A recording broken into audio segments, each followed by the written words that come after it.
आपका किसी के साथ झगड़ा हो गया, लड़ाई हो गई और आप ये सोच रहे हैं ये कब रिजॉल्व होगा। अगर ये आपका सवाल है तो यस, ये रील आपके लिए है बिल्कुल। वो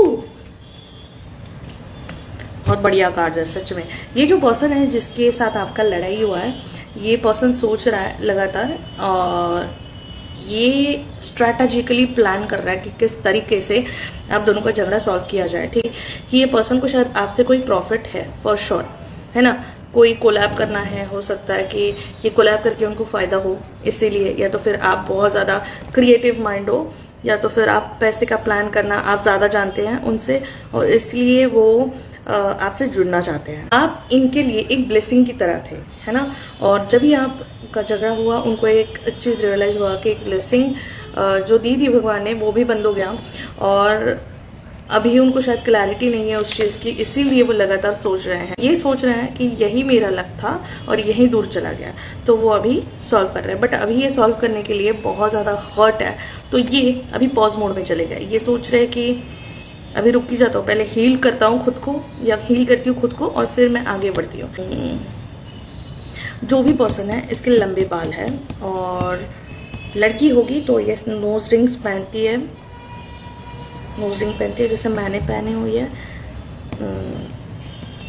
हाथों में टैटू होना। ओके, इमोशनली बह रहे हैं, पॉज के मोड में तो चले गए, हर्ट होके भावनाओं में बह के लगातार ये सोच रहे हैं कि आगे कुछ और गलत तो नहीं होगा अगर मैं बोलने जाऊंगा तो, या बोलने जाऊंगी तो, अगर वापस ऐसा कुछ हुआ तो, मतलब ये हर्ट है इसलिए शायद ये बार बार ऐसे सोच रहे हैं। बट ये जो पर्सन है इसमें डिसिप्लिन ज़रा भी नहीं है, बिल्कुल डिसिप्लिन नहीं है, नेगेटिव पॉजिटिव बहुत सोचते हैं ये।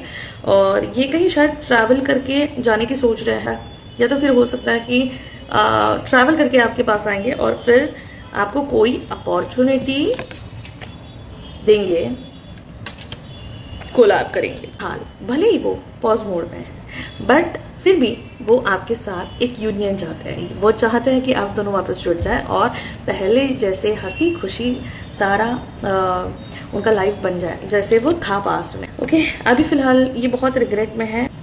हाँ, बस एक मैं बोलना चाहती हूँ यहाँ पे, जहाँ पे मुझे ऐसा लग रहा है कि आपका कोई फ़ायदा ना उठाए, इसलिए, है ना, थोड़ा सा अलर्ट रहना।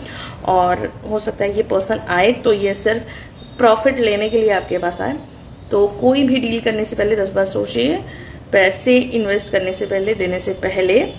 मतलब ये गट फीलिंग बार बार आई इसलिए मैंने आपको बता दी, और बाकी आप तो होशियार है ही। Bye, love you.